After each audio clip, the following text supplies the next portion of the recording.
warahmatullahi wabarakatuh. Saya Mariani dari TK Tunas Rimba Salatiga, CKP Angkatan 7 Kota Salatiga. Pada kegiatan demonstrasi kontekstual modul 3.1 ini, saya akan mengadakan kegiatan wawancara dengan beberapa kepala sekolah tentang pengambilan keputusan berbasis nilai-nilai kebajikan. Selamat menyaksikan. Assalamualaikum warahmatullahi wabarakatuh. Saya Mariani dari TK Tunas Rimba Salatiga, CKP Angkatan 7 Salatiga. Saya akan mengadakan wawancara dengan Kepala TK Tunas Rimba Salatiga, Ibu Sri Kasdianti. Assalamualaikum Bu Yanti. Waalaikumsalam Bu Yani. Gimana kabarnya Bu Yanti? Alhamdulillah. Sehat? Alhamdulillah. Saya mohon izin untuk mengadakan wawancara terkait dengan tugas demonstrasi kontekstual saya dalam pendidikan calon guru penggerak Angkatan 7 Kota Salatiga. Sudah 2 tahun, tentunya banyak sekali pengalaman Bu Yanti terkait dengan pengambilan keputusan ya Bu Yanti ya.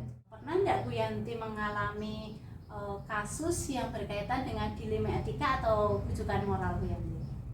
Kasus-kasus itu banyak, tapi yang mungkin agak sedikit menguras energi itu ada.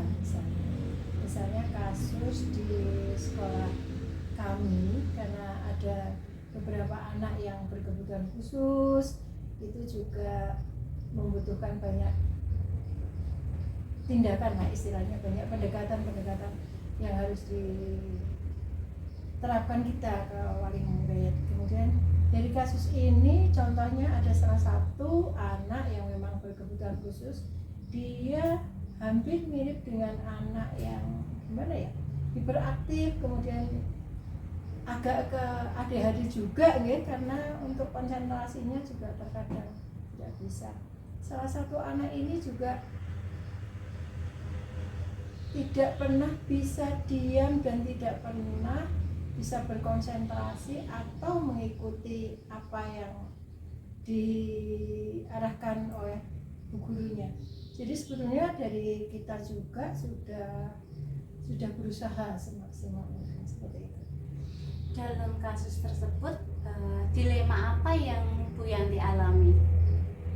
Dilemanya adalah kita pendekatan ke personal ke orang tua sudah dari dari orang tua menganggap kalau anaknya itu biasa-biasa saja, anak-anak termasuk anak normal. Entah nggih, kalau dari pihak orang tua memang istilahnya seperti kayak menutupi anakku tuh di rumah itu seperti ini, padahal sama dan tidaknya tingkah anak yang di sekolah dan di rumah kan kita juga tidak tahu. Saat waktu kita pun misalnya berkunjung visit ke sana normal-normal saja memang kalau di rumah, tetapi kalau di sekolah kan muncul kepribadian yang lain seperti itu. Nah, dilemanya komunikasi dengan orang tua sudah apa-apa sudah, tetapi itu sudah dengan pendekatan kita secara personal, kemudian kita observasi selanjutnya kok masih seperti itu.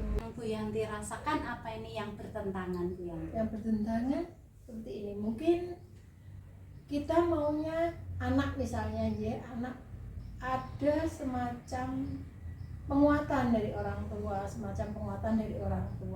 penguatan dari guru di sekolah itu kan harapannya berlanjut ke pembiasaan di rumah. Penguatan dari guru misalnya memberi penguatan, tidak boleh ini, bukan tidak boleh, jadi lebih baik begini, lebih baik begitu, lebih baik begini. Tetapi kalau dengan orang tua sudah membatasi diri, orang tua istilahnya sudah, anak saya itu tidak seperti itu kok Bu.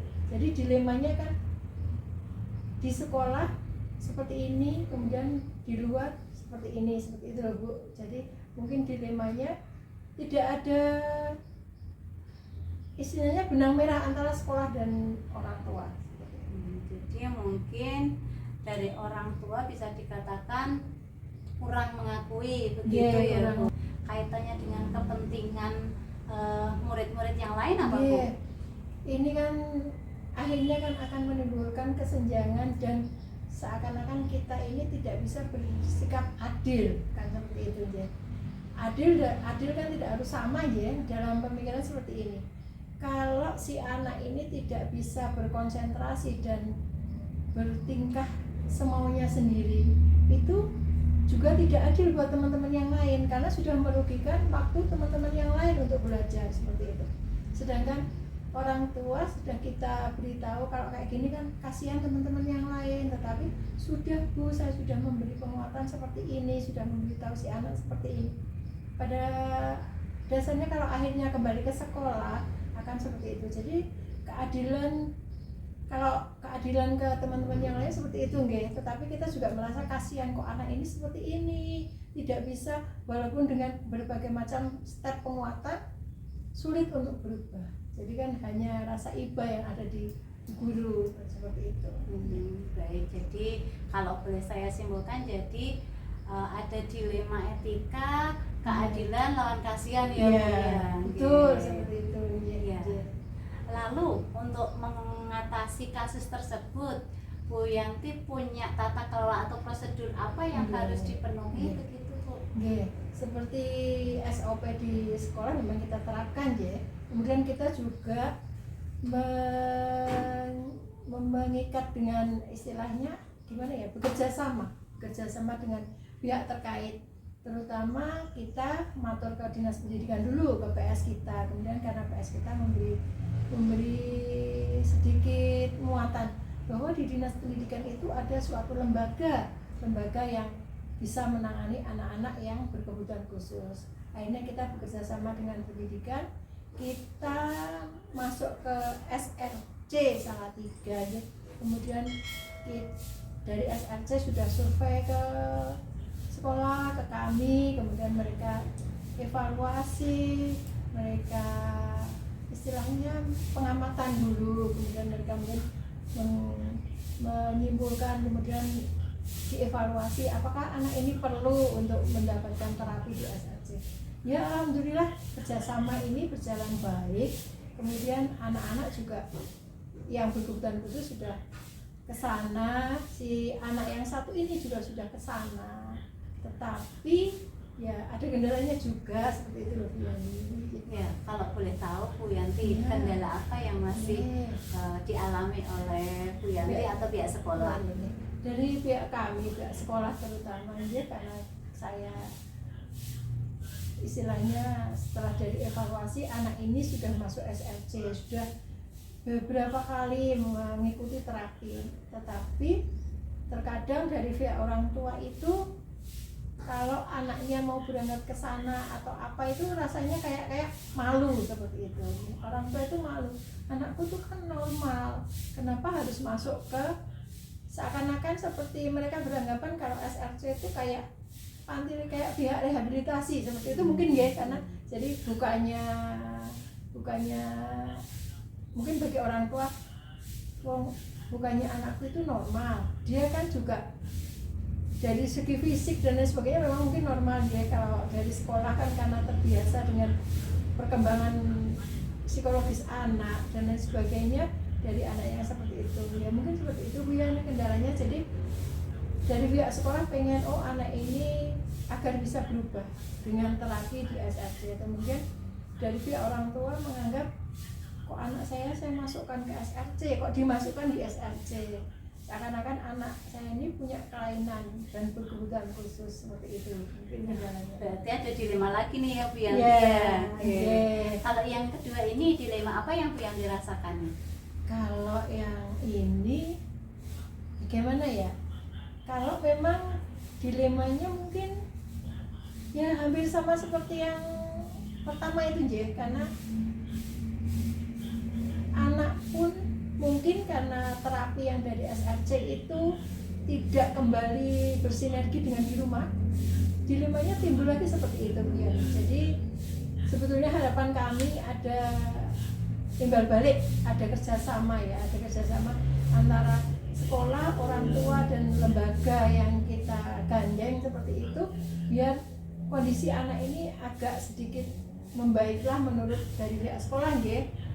Sampai kami pun juga melaporkan, karena kami kan juga punya sekolah, punya yayasan, kami juga akan melaporkan, yayasan sudah melaporkan ya seperti ini. Pada intinya seperti itu Bu Yani, kendala yang belum terpecahkan seperti itu. Tapi sampai sekarang yang dilema kedua ini belum ada solusinya ya Bu Yanti ya? Karena kembali lagi dari pihak orang tua, mungkin dari pihak orang tua yang mungkin karena anak itu tidak terlalu sering istilahnya gimana, tidak selalu sering continue untuk terapi, mungkin jadinya ya anak masih agak kurang bisa menyesuaikan dengan apa yang sebetulnya harusnya anak dapatkan seperti itu. Ya baik. Padahal sebenarnya tadi Bu Yanti sudah melibatkan banyak pihak ya Bu ya. Siapa tadi Bu? Boleh disebutkan mungkin yang mungkin terlibat dari pihak yang ketiga, mungkin misalnya dari Dinas Pendidikan dan SRC tersebut. Kemudian dari pihak yayasan juga mensupport apa yang sekolah sudah lakukan untuk perkembangan psikis dan mental anak seperti itu. Dari pihak orang tua juga kan kita melibatkan. Kemudian kita juga melibatkan komite mungkin ya, karena anak-anak ini kan banyak dari orang tua murid yang tahu memang psikologis anak ini kalau di sekolah seperti ini. Jadi mungkin harapan kami dengan menggandeng pihak komite kan ada sharing antar orang tua. Jadi tidak hanya guru saja yang yang memberi penguatan kepada orang tua si anak, tetapi dari teman-teman ibu-ibu wali murid dan komite juga harapan dari sekolah ada sedikit sharing lah seperti itu. Iya. Lalu dari kasus tadi, kira-kira menurut Bu Yanti nih tantangan apa yang terasa berat ketika pengambilan keputusan terkait dilema etika itu? Tantangan terberat dari kami ya memang yang pertama ya untuk anak teman-teman yang lain memang ya tantangannya, kasihan teman-teman yang lain karena hak mereka agak terkurangi. Kalau misalnya di dalam kelas itu bu guru waktunya banyak tersita untuk anak tersebut, ya berarti kan tidak adil buat yang lain. Kemudian tantangan yang kedua bagi kami, bagaimana ya caranya pendekatan, apalagi pendekatan yang harus kami lakukan ke pihak orang tua murid, kok sampai sekarang pun tidak ada perubahan yang terlalu signifikan seperti itu.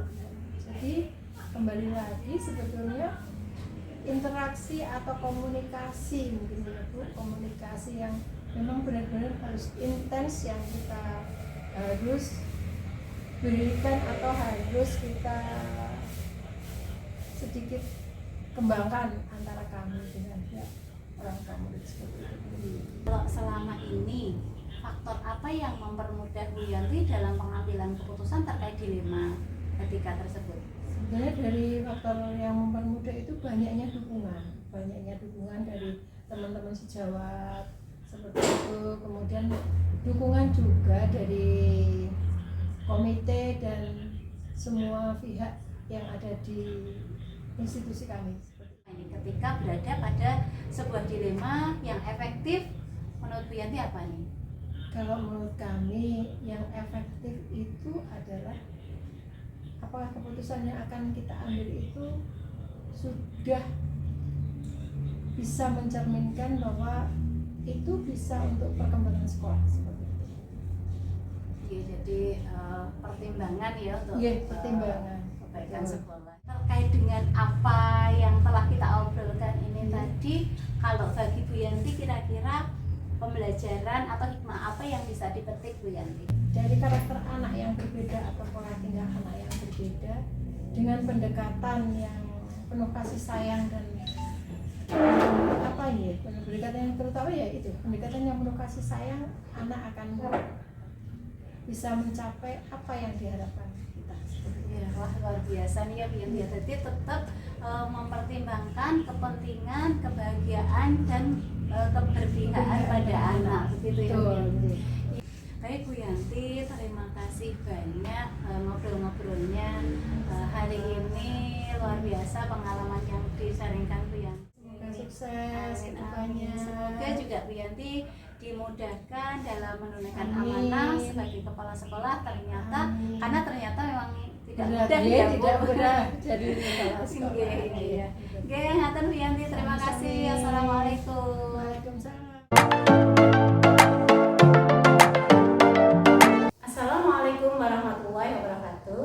Saya Mariani dari TK Tunas Rimba CKB Angkatan 7 Kota Salatiga. Saya akan mengadakan wawancara dengan Miss Winita dari TK Kristen 3 Kota Salatiga. Selamat pagi Miss Winita. Selamat pagi, Bu Yani.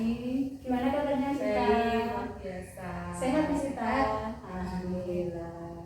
Gimana nih aktivitasnya Miss Winita saat ini, apa ini ya? Ya, seperti biasa lah Bu, sibuk di sekolah. Oh iya. Kalau boleh tahu Miss Ita menjadi kepala sekolah itu sudah berapa tahun ya Miss Ita? Ya, ini tahun keempat ketika sejak 2019 ya.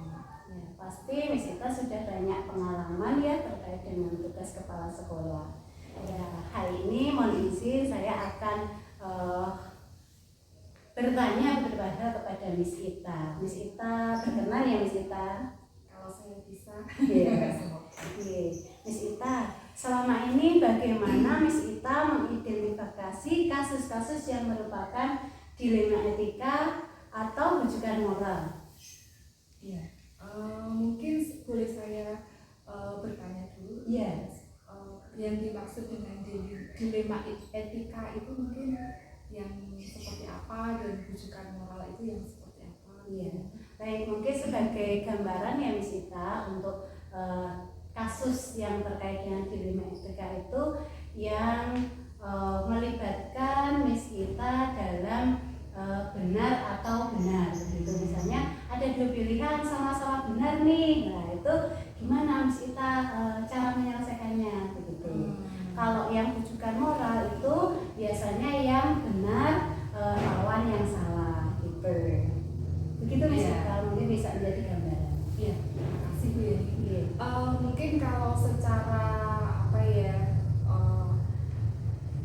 kasus-kasus mungkin tidak banyak ya Bu. Iya. Jadi kalau yang menjadi dilema etika itu mungkin tidak terlalu sering juga gitu ya. Dan juga rujukan moral itu ya kalau sudah tahu benar dan salah itu mungkin tidak menjadi rujukan gitu ya. Iya. Tapi mungkin yang pernah saya alami itu yang dilema etika gitu ya Bu Yani. Bagaimana Miss Ita mengidentifikasi oh ini termasuk dilema etika, ini melibatkan kepentingan pribadi lawan kelompok, ini rasa kasihan lawan keadilan, itu bagaimana mengidentifikasi? Biasanya itu ada semacam apa ya, semacam pertentangan, kemudian ada semacam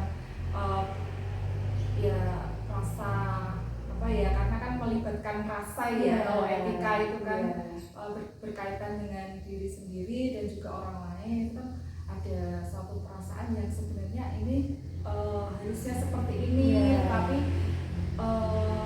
yang saya lakukan harus seperti ini, tetapi kok di satu sisi ada kasus seperti ini tidak bisa begitu saja diselesaikan dengan menurut aturan yang ada atau sesuai dengan kita kan punya SOP gitu ya. Ada semacam pertentangan lah ya dalam batin ya terutama gitu ya. Jadi tetap melibatkan intuisi ya Miss ya, dan berpegang pada SOP yang berlaku. Kemudian bagaimana Miss Ita menjalankan pengambilan keputusan di sekolah Miss Ita, terutama kasus-kasus di mana ada dua kepentingan yang sama-sama benar misalnya, atau sama-sama mengandung nilai kebajikan. Iya. Yang pertama tentunya saya melihat lagi kepada tata tertib yang ada atau peraturan. Kita kan SOP sekolah yang berlaku tadi ya. punya aturan, kemudian juga mempertimbangkan kepentingan itu, dampaknya itu yang lebih besar yang mana, kemudian jika saya mengambil suatu keputusan A dan B itu yang kira-kira ada resiko yang ditanggungnya itu yang lebih besar yang mana, yang lebih sedikit yang mana, seperti itu. Baik. Jadi nanti Miss Ita tetap Iya Miss Ita ya.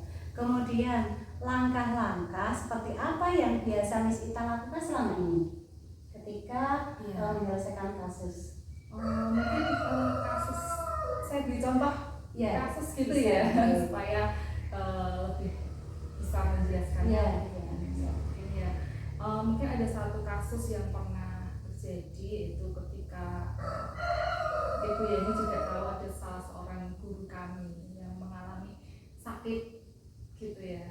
Ya sakitnya itu mungkin sampai mengganggu gitu ya aktivitas belajar tugasnya seperti itu. Nah, dan itu kan berlangsung dalam waktu yang cukup lama gitu ya.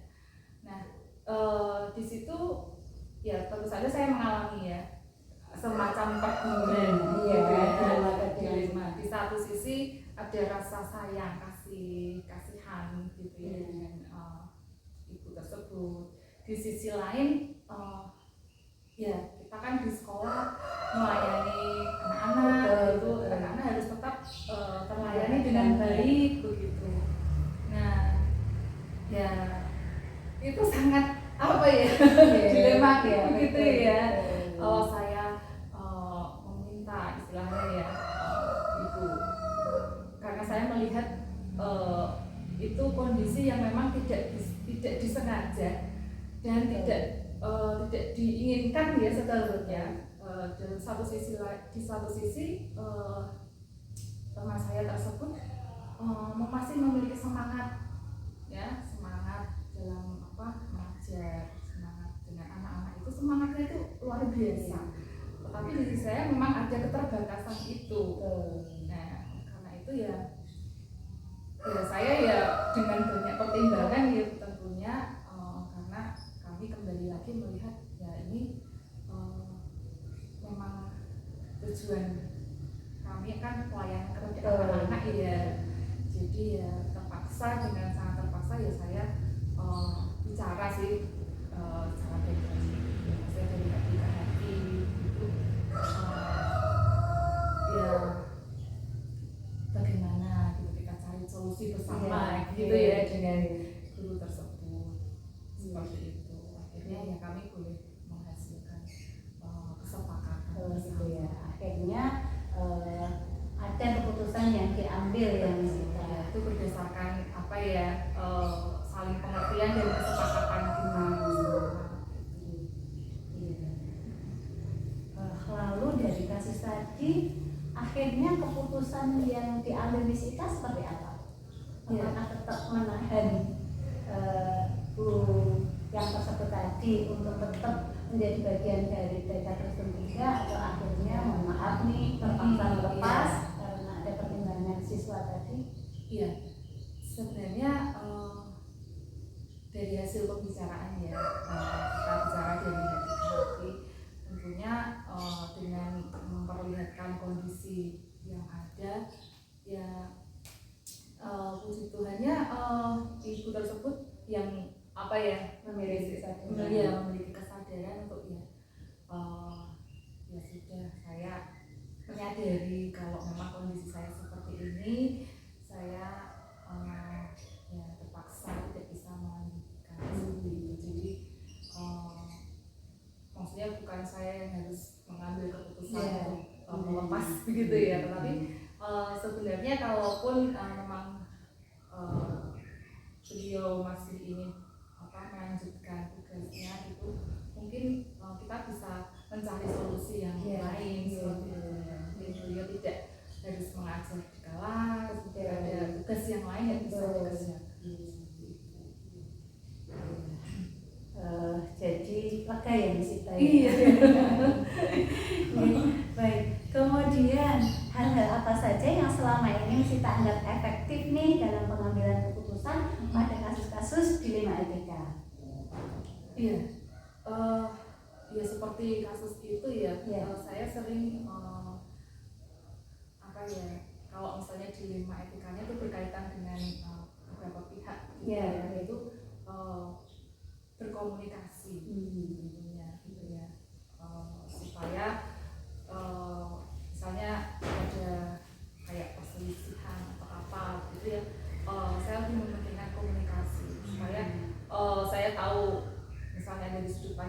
dari sudut pandang jenengan itu bagaimana gitu, sehingga bisa ada kesepakatan. Wah, bagus sekali tuh Miss Ita. Jadi kita melibatkan atau berkolaborasi ya dengan pihak-pihak yang berkepentingan gitu ya Mas. Kemudian hal-hal apa saja yang selama ini merupakan tantangan nih, tentunya kan selama sekian tahun ini Miss Ita juga punya tantangan dalam pengambilan keputusan. Itu apa Miss Ita? Pernah nggak terjadi seperti apa? Tantangannya mungkin ya mungkin ada kadang-kadang memang terjadi kayak kesalahpahaman atau karena beda persepsi atau maaf gitu. Lalu bagaimana sih kita menyelesaikan misalnya ada kesalahpahaman tadi? Bagaimana sih? Yaitu dengan komunikasi. Gitu ya. Biasanya tantangannya ini ya, ada tingkatan perasaan juga tuh. Pasti ya. Kemudian apakah Miss Ita memiliki tata kelola atau jadwal tertentu dalam sebuah penyelesaian kasus terkait dengan dilema etika? Mungkin adanya SOP ya, semacam SOP saja ya. Tapi kalau jadwal kan itu kalau ada dilema itu kan kita nggak bisa tahu ya kapan akan terjadi gitu ya. Jadi hanya ada semacam SOP saja. Kemudian prosedurnya seperti apa nih Miss ketika ada masalah? Tadi kan disampaikan punya SOP, seperti apa nih SOP-nya? Iya. Jadi kalau seperti kasus yang tadi itu ya, saya biasanya beri waktu dulu, mengamati, ya dimulai dari mengamati, kemudian berkomunikasi dengan teman yang lain gitu, dan juga sampai pada akhirnya kita bertemu muka dengan yang Jadi pelibatan yang bersangkutan itu setelah beberapa langkah sebelumnya pasti dengan pengamatan, kemudian tanya konfirmasi dari teman-teman. Bagus sekali itu Miss, luar biasa. Sudah ada SOP-nya juga, semoga nanti bisa berjalan sesuai yang diharapkan. Tapi selama ini pernah enggak SOP itu maaf ya agak dilanggar begitu apa ya, sesuai SOP, saklek sesuai SOP seperti itu, atau ya melihat situasi yang terjadi juga lebih seperti itu ya. Yang penting saya melakukan langkah-langkah seperti itu. Jadi kalau SOP itu kan nggak ada jangka waktu tertentu ya, hanya langkah-langkah apa gitu ya.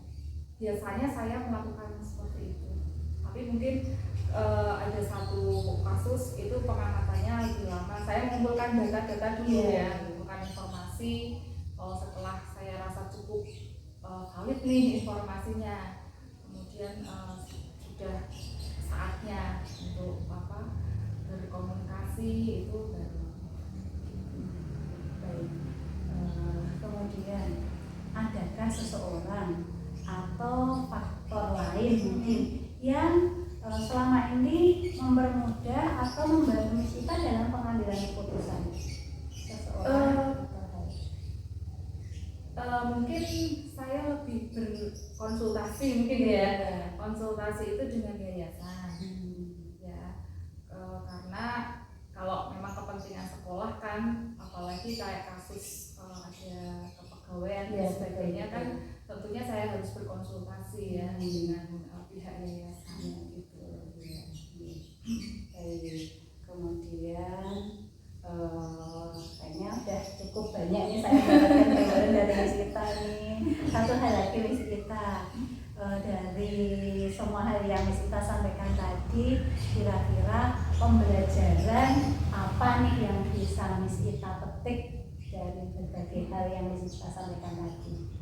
Ya, kalau pembelajaran sih tentunya kita harus belajar untuk bijaksana ya dalam mengambil keputusan, terutama keputusan-keputusan yang itu tadi mengandung dilema itu tadi ya. Jadi itu tidak mudah, tetapi ya memang harus dilakukan. Diselesaikan ya. Ya ternyata memang menjadi kepala sekolah tugasnya juga tidak mudah ya Miss ya. Terima kasih banyak Sita di atas waktunya, sudah meluangkan waktu untuk saya, memberi pengalaman yang luar biasa pada saya. Ya berhubung sudah siang, ya saya mohon pamit. Terima kasih banyak. Sama-sama Bu Yani, sukses selalu. Ya, selamat siang Miss Ita. Assalamualaikum warahmatullahi wabarakatuh. Saya Mariani dari TK Tunas Rimba Salatiga, CGP Angkatan 7 Kota Salatiga akan mengadakan wawancara dengan Kepala Sekolah TKIT Al-Fitrah. Assalamualaikum Bu Ria. Waalaikumsalam warahmatullahi wabarakatuh Bu Yani. Bagaimana kabarnya Bu Ria? Alhamdulillah sehat. Bagaimana Alhamdulillah. dengan Bu Yani? Alhamdulillah saya juga sehat. Apa aktivitasnya saat ini Bu Ria? Saya sekarang diamanai untuk menjadi kepala sekolah TKIT Al-Fitrah. Ya sama-sama berkolaborasi dengan rekan guru untuk mengembangkan TKIT Al-Fitrah untuk menjadi yang lebih baik. Amin, amin. Ya, agak keras sedikit Bu. Sejak tahun berapa Bu Ria menjadi kepala sekolah di TK Al-Fitrah ini ya? Dari 2019. 2019 ya. Baik, sudah cukup lama ya Bu Ria ya. Baiklah, mohon izin Bu Ria, hari ini saya minta waktu Bu Ria untuk sedikit wawancara terkait dengan tugas Bu Ria di TK Al-Fitrah ini. Iya. Selama ini bagaimana Bu Ria mengidentifikasi kasus-kasus yang merupakan dilema etika atau bujukan moral Bu Ria? Baik, yang pertama biasanya saya mengenali dulu apakah di situasi itu ada hal-hal atau nilai-nilai yang menyimpang. Yang kedua, mengenali dulu siapa saja yang terlibat dalam situasi itu. Kemudian melihat apa sih permasalahannya. Mungkin hanya itu. Baik, luar biasa. Kemudian bagaimana Bu Ria menjalankan pengambilan keputusan di sekolah ini, terutama kasus-kasus di mana ada dua kepentingan yang sama-sama benar atau sama-sama mengandung nilai kebajikan? Biasanya kami lakukan koordinasi dulu atau musyawarah untuk mencari mufakat dari permasalahan tersebut. Kemudian ketika ada dua gambaran atau dua masukan yang sama-sama baik, maka kita ambil yang terbaik dari dua tadi. Ketika misalnya tadi kan ada dua kepentingan sama-sama benar, itu apa yang dilakukan Bu Ria? Biasanya saya tetap minta pendapat sama seseorang atau guru yang mungkin saya percaya, karena mungkin bisa memberikan masukan-masukan yang membuat saya lebih mantap untuk mengambil salah satu keputusan tadi. Jadi berkolaborasi ya Bu Ria ya. Kemudian langkah-langkah atau prosedur seperti apa yang biasa Bu Ria lakukan selama ini? Pertama koordinasi, yang kedua mengambil keputusan, yang ketiga mengevaluasi. Jadi setelah mengambil keputusan juga direfleksi ya Bu Ria ya. Refleksi. Hal-hal apa saja yang selama ini Bu Ria anggap efektif dalam pengambilan keputusan pada kasus-kasus dilema etika? Iya, baik. Biasanya lebih efektif yang pertama saya panggil yang bersangkutan dulu, tidak langsung saya sampaikan di forum supaya tidak menyinggung perasaan atau bagaimana gitu. Baru ketika nanti belum ada perubahan, tidak ada tindak lanjut yang lebih baik, maka kami adakan koordinasi atau meminta pendapat dari teman-teman yang lain. Dan tentunya minta masukan juga dari yayasan. Baik, jadi tetap berusaha menjaga privasi ya Bu Ria ya. Iya. Baik.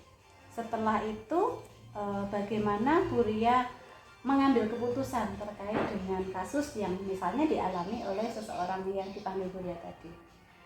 Mengambil keputusannya ya tetap berhati-hati, jangan sampai nanti yang bersangkutan itu merasa berkecil hati atau tidak enak. Pokoknya gimana caranya bisa tetap menjaga silaturahmi atau tetap menjaga nama baik yang bersangkutan. Hal apa saja yang selama ini merupakan tantangan dalam pengambilan keputusan? Tantangannya yang pertama, kalau saya pribadi ini lebih ke ini, menjaga perasaan tadi. Pokoknya harus menyiapkan mental bagaimana saya nanti melihat sikap yang bersangkutan tersebut setelah saya tegur, mungkin setelah saya beri masukan, sikap dia terhadap saya nanti seperti apa. Pokoknya saya harus siap dengan apapun yang akan dilakukan oleh yang bersangkutan. Betul. Luar biasa memang tantangannya ya Bu ya. Menjaga hati itu. Betul. Kemudian apakah Bu Ria memiliki sebuah tata kala atau jadwal tertentu dalam sebuah penyelesaian kasus dilema etika? Atau apa Anda langsung menyelesaikan di tempat atau ada jadwal untuk menyelesaikannya? Bentuk prosedurnya seperti apa yang dijalankan? Kalau saya biasanya misalkan tidak dapat diselesaikan pada saat itu, saya menjadwalkan di lain hari atau di lain waktu atau di waktu yang tepat untuk mengkoordinasikan lagi untuk mengambil keputusan atau menyelesaikan masalah tersebut. Iya, jadi waktunya menyesuaikan menyesuaikan yang bersangkutan juga pihak-pihak yang terlibat begitu ya. Kemudian prosedurnya seperti apa Bu ya? Ya, gimana ya? Saya sampaikan dulu permasalahannya seperti apa tanpa menyebutkan orang yang bersangkutan dulu.